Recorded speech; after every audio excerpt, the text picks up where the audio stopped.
roubo, não teve treta, não teve aliciamento, não teve nada disso.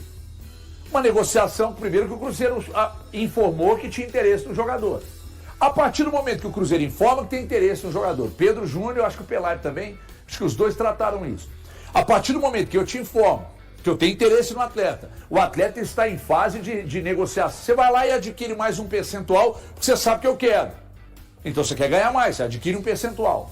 Aí você abre negociação de renovação com o Cauã Moraes, que é titular no seu time, o Petralha. Titular no seu time. Só que ele não ganhava 8 mil por mês, cara, entre CLT e direito de imagem. Ele não ganhava 8 mil por mês, ela dava um pouquinho mais de 8, não ganhava 10 mil por mês. Um pouquinho mais de 8. Você for lá no Guarani de Divinópolis, lá na SAF, os caras estão preparando o time para a segunda divisão, o salário é isso aí, cara. Então você estava pagando para o seu jogador. Ah, não, mas nós estávamos em fase de negociação. Pois é, irmão, mas só que aí vocês dormiram. De que chute? Sabe por quê? Porque vocês dormiram, o Cruzeiro viu a multa, foi lá e vral. Aí eu pergunto, o jogador diz a vocês que não quer renovar. O Cruzeiro demonstrou interesse. O Cruzeiro apresenta uma proposta salarial, um projeto de futebol. Aí o jogador fala, eu vou vazar para Minas Gerais. Vou lá encher o rabo de queijo, me ajuda aí, ué. Então foi aliciamento? Não. Foi roubo? Não. A multa tá lá, vocês não valorizaram o atleta e perderam o atleta. E é do jogo, tá? É do jogo. Põe o Pedro Lourenço para falar aí, Andrezão, por favor. Em primeiro lugar, vocês não vão vocês iam perguntar algumas coisas lá do atleta dele, não ia? Mas eu vou falar só uma coisinha aqui que não tá nem para falar e deixar claro o seguinte: nós acreditamos no jogador, acreditamos no potencial dele, é um jovem, né? Se eles não acreditarem, não interessa para nós. E nós não tiramos, não roubamos nada de ninguém. Nós acreditamos e pagamos por ele. Então, nós não temos aqui que explicar ou falar nada. Isso é direito, é legal e já foi feito isso com a gente também e a gente não está aqui chorando nem reclamando. Então, só para falar isso, para deixar esclarecido. Que você seja bem-vindo, ser um jovem, o Joaquim já vem te monitorando há bastante tempo, né, Joaquim? E que você seja bem-vindo, você vai ser muito querido aqui, a torcida te apoiou bastante, né? Todos aqui, né? A torcida tá anfólica, né? Até por outras coisas que aconteceram, mas que você faz o seu trabalho tranquilo, você vai ter seu tempo, né? Que você é muito novo, mas a gente espera você ter por nós aqui muitos anos, viu? Que seja bem-vindo e que deixa as coisas de lado aí, vamos para a bola, que é o importante, né? Agradecer aos seus pais que estão aí, né? Que você está aqui de braço aberto e que a gente já tinha tentado várias vezes, né, Joaquim? Te acompanhando, o seu trabalho, de todos eles, né? Isso aqui deu do ano passado, nós estamos de olho nele, né? Mas deu certo e tudo tem um momento de Deus, né? E o momento de Deus é esse e nós estamos juntos aí. Obrigado, viu? Aí o homem falou, explicou bem. Aí é importante dizer assim, o Cruzeiro queria o jogador, a característica do jogador foi mapeada pelo departamento de scout na figura do Joaquim Pinto e tentou negociar, como você disse bem, HG. Eu acho que no caso do Atlético Paranaense entrou sim o fator. O Cruzeiro tentou trazer o jogador de outras maneiras. Repito, ele não foi mapeado pelo valor da multa rescisória baixa. Ele foi mapeado por características. Lembrando, o Cruzeiro tem um lateral direito que está no estaleiro, em breve vai se recuperar, mas até pensando em 2026, a gente não sabe se o Fagner vai seguir no Cruzeiro. O jogador tem o interesse de permanecer, mas teria que existir uma negociação com o Corinthians. E eu acho sim que o fator Atlético Paranaense entrou em questão quando o último recurso para adquirir o jogador foi o depósito da multa rescisória do atleta. Acho que não será uma característica do Cruzeiro no mercado brasileiro sempre fazer esse tipo de movimento. Eu acho que foram várias situações que convergiram para que o Cruzeiro fosse adquirir o Cauã Moraes da maneira que acabou adquirindo, junto ao Atlético Paranaense, HG? Cara, sinceramente, assim, o Atlético Paranaense tratar como roubo de atleta, o Cruzeiro pagar uma multa rescisória, que é algo previsto na legislação nacional, que é algo que está no contrato do jogador, documentado em todas as partes, eu acho simplesmente inadmissível, velho. E assim, é inadmissível. O Atlético tratar como roubo de atleta é um absurdo completo. Porque se você tem uma multa rescisória... Não é Atlético não, irmão, é Atlético. Tá, o Atlético Paranaense. Você tem uma multa rescisória, ela pode ser paga. Cara, se eu tô aqui, tô sabendo que Pra o contrato que serve do HG... num contrato? Exato, para isso. Para proteger, não só para proteger, mas caso você tenha condições de pagar, você vai lá e paga. A maior transação do ponto de vista financeiro da história do futebol é por meio de multa rescisória. O PSG comprou o Neymar do Barcelona pela multa rescisória de 222 milhões de euros. Isso é algo absolutamente comum. Então, se naquele momento a diretoria do Cruzeiro entendeu que poderia pagar a multa rescisória, que era de 9 milhões e 700 mil reais do jogador, que é o Cauã Moraes, o Cruzeiro tinha que ir lá e pagar mesmo. Isso é algo absolutamente comum. O que o Atlético Paranaense poderia ter feito? Aumentado o salário do jogador. Se o salário do atleta fosse 50 mil reais, não seria esse o valor da multa. Porque a multa rescisória para o futebol brasileiro, ela é 2.000 vezes o valor do salário na CLT. Então, o Cruzeiro paga 9 milhões e 700 mil reais. Ou seja, um salário do atleta na CLT de 4.850. Eu não posso olhar para isso e achar que não, é um absurdo o Cruzeiro vir aqui pagar a multa. Ora, se existe uma multa na porcaria do contrato, então qualquer clube poderia chegar e pagar o valor da multa. O Cruzeiro simplesmente fez o que tinha que ser feito.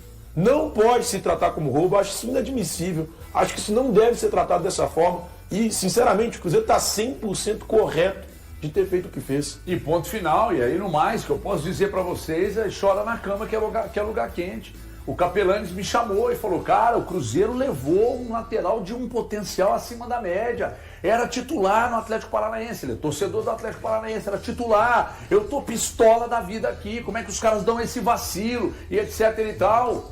O cara não ganhava 10 mil reais por mês e era titular do time do Atlético Paranaense. Me ajuda aí, ué. Agora então, desculpa.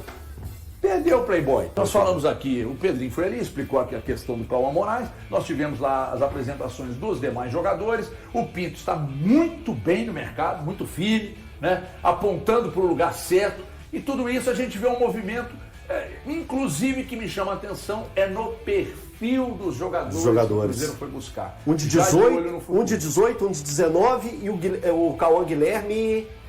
Malu, me ajuda. Rian Guilherme. Rian Guilherme. Tem 22. 22, 18 e 19. Se não me engano, 22 19 anos. O Sinisterra que foge um pouco dessa regra, que já é mais experiente. Mas eu tô bem curioso para ver o Arroio em campo. Arroio Júnior. Pô, esse aí eu vou ter que dar moral. Gostei demais. Arroio Júnior. O Júnior é por causa do Neymar Júnior e por causa do Vini Júnior, que ele gosta muito desses atletas brasileiros, então eu dou moral. Eu sou contra o nome composto no futebol, mas quando tem um apelido assim, é por causa de uma situação, isso é uma prova, dou maior moral, ó, ganhou uma carinha aqui. Então, eu estou muito curioso para ver como que vai ser o Arroio nesse time do Cruzeiro. Estou bem curioso mesmo. Até um pouco mais que o Sinisterra, apesar de que imaginando nessa corrida, para quem tem mais, vai ter mais oportunidades, eu acho que o Sinisterra vai ter mais oportunidade num primeiro momento, quando ele estiver totalmente à disposição na parte física e técnica para o Cruzeiro. Eu acho que o Sinisterra vai ter mais oportunidades num primeiro momento, num primeiro recorte, que o Arroio. Mas eu estou muito curioso para ver o Arroio. É um jogador criativo, incisivo, que joga no ataque. Se você pensar quem é mais pró-ataque, quem é mais atacante, o Sinisterra tem mais esse perfil. Mas o Arroio, ele faz até a composição e é um jogador que tem mais criatividade, jogando pelo meio e ainda é atacante. Então, esse jogador eu estou mais curioso para ver. O Sinisterra, a gente já tem uma ideia maior do que ele é, mas o Arroio, o que ele já demonstrou na base da seleção equatoriana e também no próprio time de seleção equatoriana, eu acho que ele pode acrescentar bastante nesse time do Cruzeiro. Pensando ali aquele lado direito, ele jogando na posição que o Christian joga, até podendo pisar na área e ainda fazendo a recomposição de meio campo, eu estou muito curioso para ver esse Arroio. O que é arroio no Brasil? O que significa? Arroio? Não, arroio. Arroiado. Não, é um pequeno curso de água, pô. Pequeno Arroio. Ah, não, achei que você estava pensando mais na De questão arroiar. O arroio aqui no torroiado, Brasil. Zé. Arroio. Arroiou. Torroiado. Ou arroiou, né, Thiago? Arroiou. Eu sou da rua, né, HG? O arroio, o que é que você queria falar do arroio? Você tá com medo? Não, porque eu não posso deixar de citar aqui uma coisa que me chamou muita atenção ontem, que eu acho muito legal nesse meio desse futebol que está tão profissional e com um distanciamento tão grande do torcedor, com a instituição e tudo mais. Cara, essa atitude do Pedrinho eu achei muito legal ontem. Qual delas? Dele chegar lá e apresentar o jogador, ir aos familiares do jogador, chegar ali, cumprimentar, fazer uma coisa. A sensação de quem está assistindo é de uma proximidade de quem comanda o clube com o jogador, com o torcedor, né? Abrir o treino, como ele fez quando o torcedor esteve lá, para poder assistir o treino. Quer dizer, a proximidade, eu vejo com muito bons olhos isso. Eu acho que nem tudo que acontece na Europa tem que ser copiado, porque a cultura do Brasil é diferente da Europa.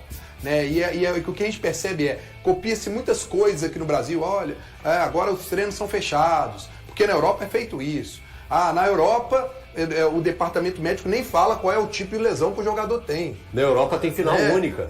Final única numa cidade, então todo mundo vai para aquele lugar. Poxa, cara, aqui é fácil a locomoção do torcedor brasileiro, ele tem capital para ficar saindo daqui para poder ir lá na Bolívia, para poder ir acompanhar uma final do Sul-Americana. Então, assim, eu vejo com bons olhos isso, e o Pedrinho ele tem demonstrado que o futebol ainda tem um lado raiz, pode ser mantido, quando ele faz algumas coisas de tratar o torcedor como prioridade. Em vários momentos eu não vejo isso mais no Brasil. Eu tenho dito aqui, que bom você tocar nesse assunto, porque ninguém vai poder falar que é oportunismo, né? De pegar um gancho disso para falar do Pedro Lourenço. Tem uma relação de muito respeito, né? Com o Pedro Lourenço. Eu não frequento a casa dele, ele não frequenta a minha, mas uma relação de muito respeito. Ele, o Pedro Júnior também, me respeitam muito e eu os respeito. E nem por isso eu deixo chegar aqui e criticar e chamar atenção para as coisas e tal. É que você está tendo hoje muito pouca coisa para criticar lá. Sabe por quê? Porque existe hoje um envolvimento, que é exatamente dentro do que o Galante acabou de falar aqui, existe hoje um envolvimento total e absoluto, cara, do dono do clube com o clube. Ele deixou a rede de supermercados dele de lado? Não deixou. Mas ele pegou o filho dele mais velho e falou: você continua aqui, mas a sua atenção hoje será voltada ao clube. Você é o Pedro Lourenço dentro do clube. Pegou o Pedro Júnior e colocou lá. E o Pedro Júnior está desenvolvendo, né? Ele chegou agora, demanda tempo, as situações boas e ruins ele vai aprendendo com elas, né? Administrar as relações, né? As tretas do futebol, as dificuldades, né? Então ele vai aprendendo com isso, vai ganhando cancha, vai ganhando estofo. Então, essa aproximação, essa proximidade dos donos com o clube é algo extremamente necessário. E nisso aí o Cruzeiro está ditando cátedra. Está ensinando como é que tem que fazer. A presença ali impõe. O dono do clube está aqui. O dono do clube se envolve nos problemas, desde os mais importantes até os menos importantes. Menos importantes para nós, para eles que são donos, são importantes. Então, o Pedro Lourenço está dando uma aula de como é que o dono do clube tem que agir. Mas é perfil? Não. Sabe por quê? Porque quando você compra o clube, e o Pedro Lourenço falou disso, quando eu comprei o Cruzeiro, eu não comprei um negócio, eu comprei uma paixão. Então ele entrega administração, ele entrega dinheiro, ele se doa para aquilo ali, mas ele entrega também o que ele sente pelo clube, que é amor. Não pode tratar o clube só como um negócio e querer que o negócio dê... como é um negócio, então tem que dar lucro. Não, tem que dar, é um negócio. Mas para esse negócio render números positivos e apresentar... Cruzeiro não ganhou nada ainda,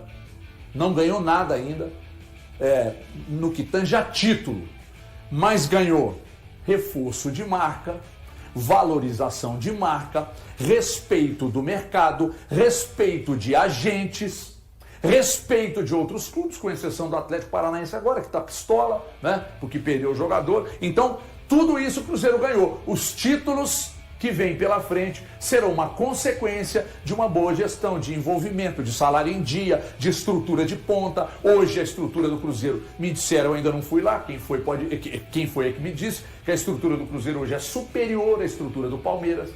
Então, cara, O Cruzeiro está explicando. E o Jardim, e o Léo Jardim como treinador, também está explicando como é que faz. Eu tenho humildade de olhar para o meu concorrente, ver o que tem de bom e absorver. Tem gente que não tem. Ô, HG, e é importante nisso tudo que você está dizendo, e muito bem dito, o poder não é centralizado no Cruzeiro. Mas quando qualquer atleta é contratado pelo Cruzeiro, ele precisa de saber quem está na ponta da pirâmide. E é isso que o Pedro Lourenço faz. Quando cada jogador chega. O Sinisterra, para que você tenha ideia, ele não estava em Belo Horizonte. Mas ele fez uma ligação de vídeo com o Sinisterra e a sua família, falando que por conta de compromissos não estava no dia que ele chegou, mas que no dia seguinte, o da sua apresentação, ele estaria. É claro que existem outros jogadores. O diretor de futebol faz o seu trabalho, mas ele, Pedro, quer, nestes momentos também, quando ele for ao CT, os jogadores do elenco do Cruzeiro, mesmo aqueles que chegaram agora, não precisa de existir um aviso. O Pedro Lourenço virá hoje à Toca da Raposa 2. Não, toda hora. Ele é uma presença comum. E é isso que ele quer passar para os atletas e também para os torcedores de uma maneira geral, de um cuidado que está perto. Só falando dos atletas, cada um está num estágio diferente, tá?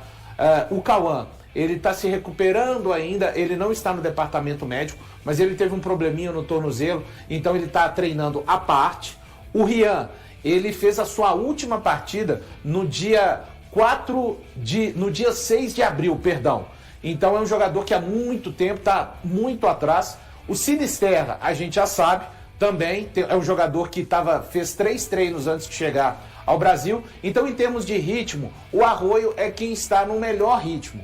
Vinha jogando regularmente pelo Besiktas. Então, só para a gente também contextualizar, lembrando de todos esses jogadores, lembrando para o torcedor cruzeirense que por acaso caia no esquecimento, só o Sinisterra pode ser utilizado no jogo contra o Atlético na próxima quinta-feira. Eu contei recentemente aqui, sem querer me estender muito, mas já me estendendo, e recentemente eu fui até a Toca 1, e aí no dia de uma inauguração lá do campo, o Joãozinho estava lá e tal, inclusive falou, me emocionou, falou que assiste a gente com frequência, inclusive repetiu até o que a turma fala aqui, estava assistindo ontem, assisti hoje e tal, muito legal. E aí eu fui lá e eu pude perceber de perto o carinho e o respeito que funcionários dos mais humildes, até jogadores, ex-jogadores, profissionais que hoje atuam no clube, do respeito que eles têm pelo Pedro Lourenço.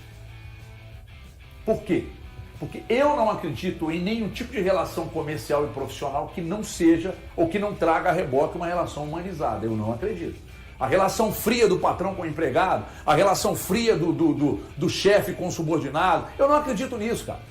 Eu acredito em relação humanizada. Então, se você olha os jogadores, os funcionários de cima para baixo, não está ali, não tem um afago, não tem um aperto de mão, não tem um abraço, não tem uma palavra de carinho, não tem um envolvimento com o problema do cara, sabe? Você não vai colher desse cara tudo que você espera dele. Agora, quando você abraça, afaga, está próximo, acompanha de perto, você pode ter certeza que o resultado acontece. A expectativa para o clássico entre Cruzeiro e Atlético, válido pelo jogo de volta das quartas de final da Copa do Brasil, vai além do entusiasmo das duas torcidas. Marcado para o dia 11 de setembro, às 19h30, no Mineirão, o confronto já desperta comentários até mesmo de ex-jogadores que marcaram história nos clubes. O ex-goleiro Celeste Gomes e o ex-meia atleticano Ronaldinho Gaúcho já deram suas opiniões sobre o duelo. O jogo definirá o classificado para a semifinal da Copa do Brasil 2025. No primeiro encontro realizado em 27 de agosto, a Raposa venceu por 2-0 na Arena MRV e chega com vantagem confortável. Mesmo assim, Gomes pede cautela, lembrando que em clássicos tudo pode acontecer. O Cruzeiro tem uma boa vantagem e a expectativa é de que consiga manter esse favoritismo. Mas clássico nunca é fácil. Eu vivi isso de perto e o Ronaldinho também sabe. Não dá para achar que já está decidido só porque abriu 2 gols. É preciso respeitar o Atlético, que sempre foi um adversário duro. Espero que o Cruzeiro consiga confirmar essa vantagem, afirmou Gomes, durante coletiva do Desafio de Gigantes nesta quarta-feira. Já Ronaldinho Gaúcho preferiu não apontar um favorito, mas deixou clara sua torcida pelo Galo, onde se tornou ídolo após conquistar a Libertadores de 2013. Clássico é sempre imprevisível, mas todos sabem da minha história com o Atlético. Então é natural que eu torça pelo Galo. Espero que seja um grande jogo, porque quem gosta de futebol quer sempre ver grandes espetáculos. É isso que desejo, disse o ex-jogador. E aí, galera, o que acharam? Deixem suas opiniões nos comentários. Não se esqueçam de deixar o like, se inscrever no canal e ativar o sininho para receber as notificações. Até mais, Nação Celeste! Vamos pra frente!